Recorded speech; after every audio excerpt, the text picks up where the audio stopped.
Polisi ungkap motif tersangka penipuan dan pelecehan penumpang saat rapid test di Bandara Internasional Soekarno-Hatta. Motif ekonomi dan nafsu membuat tersangka melecehkan seorang penumpang pesawat. Dari hasil pemeriksaan, tersangka EFY mengaku memanipulasi hasil rapid test karena menginginkan uang. Sementara pelecehan seksual dilakukan karena nafsu sesaat. 3 alat bukti telah didapatkan polisi seperti bukti transfer, uang, dan rekaman CCTV. Polisi menjerat tersangka dengan pasal berlapis dengan ancaman pidana penjara selama 5 tahun. Dalam penyelidikan, polisi menemukan fakta tersangka bukan seorang dokter karena belum mengikuti ujian kompetensi kedokteran Indonesia.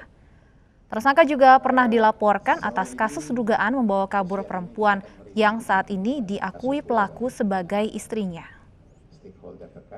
Jadi kita dapat keterangan bahwa yang bersangkutan belum dokter. Kenapa belum dokter? Karena belum ada uji kompetensi dokter Indonesia yang dikeluarkan oleh ID. Jadi belum sah dia jadi dokter, tapi dia adalah sarjana kedokteran. Kalau esket iya, sudah esket. Ini yang pertama, ya biar yang bersangkutan. Yang kedua, kita mau mengetahui apakah memang itu istrinya atau bukan. Ini masih kita lakukan pengecekan. Tetapi pernah yang bersangkutan bermasalah di Polda Sumut. Tahun 2018. Kasus dilaporkan oleh keluarga yang sekarang diakui adalah istrinya.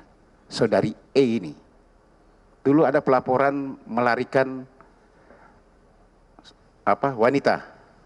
Yang kemudian sekarang diakui bahwa itu adalah istrinya. Selengkapnya terkait pelecehan di Bandara Soekarno-Hatta sudah bergabung bersama kami Kasat Reskrim Polresta Bandara Soekarno-Hatta, Kompol Alex Yuriko. Selamat sore Pak Alex. Selamat sore Mbak, Assalamualaikum. Baik, Waalaikumsalam Pak Alex. Tersangka sudah berhasil diamankan. Langkah selanjutnya apakah akan kembali meminta keterangan dari korban? Baik Mbak, jadi saya dapat informasikan kepada masyarakat bahwa terima kasih berkat doa dan informasi dari masyarakat bahwa pada hari Jumat tanggal 25 September 2020, beberapa hari yang lalu, tim Garuda Satreskrim Polres Kota Bandara Soekarno-Hatta berhasil mengamankan yang telah kami tetapkan sebagai tersangka atas dugaan tindak pidana dengan pengenaan pasal yang berlapis mulai dari pelecehan di pasal 294 dan 294 dan 289 KUH pidana, pemerasan di 268 sampai dengan dugaan tindak pidana penipuan di 378. Terkait dengan pertanyaan Mbak tadi, apakah diperlukan lagi pengambilan keterangan terhadap korban? Jadi pengambilan keterangan terhadap korban, Polres Kota Bandara Soekarno-Hatta, penyidik Satreskrim Polres Kota Bandara Soekarno-Hatta membuktikan bahwa kita bisa memberikan pelayanan terbaik kepada masyarakat. Demi percepatan kasus, pada waktu itu tanggal 20 kami penyidik jemput bola ke kediaman dari pelapor dan alhamdulillah pelapor sudah kami ambil keterangan. Atas pertanyaan Mbak tadi, insya Allah pelapor cukup keterangannya untuk kemudian pelapor dapat tidak dalam tanda kutip tidak diganggu lagi oleh proses pengambilan keterangan dan penegakan hukum.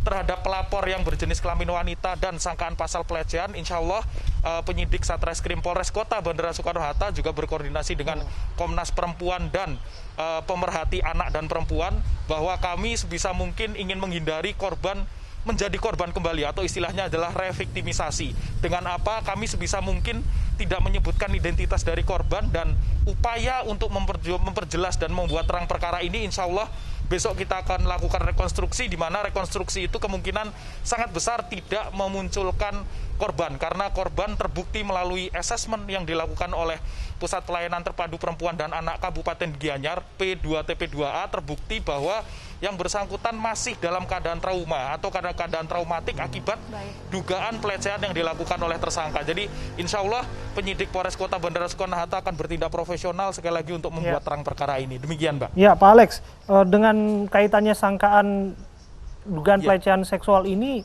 apakah polisi punya bukti yang kuat mengenai ini atau barangkali tersangka sudah mengakui perbuatannya? Ya, terkait dengan proses penyidikan yang sedang dijalankan penyidik Satreskrim Polres Kota Bandara Soekarno-Hatta, penyidik akan selalu berpatokan kepada rumusan pasal 184 Kitab Undang-Undang Hukum Acara Pidana mengenai jenis alat bukti.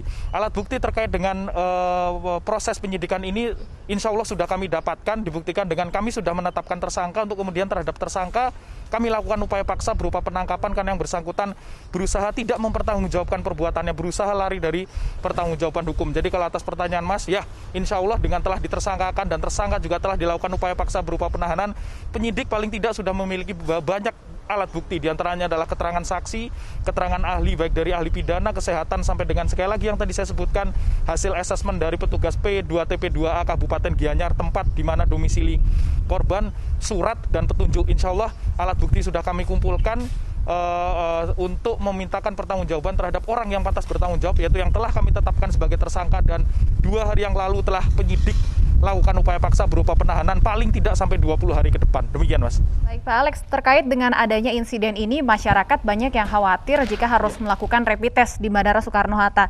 Bagaimana Polresta Bandara Soekarno-Hatta menjawab kekhawatiran ini?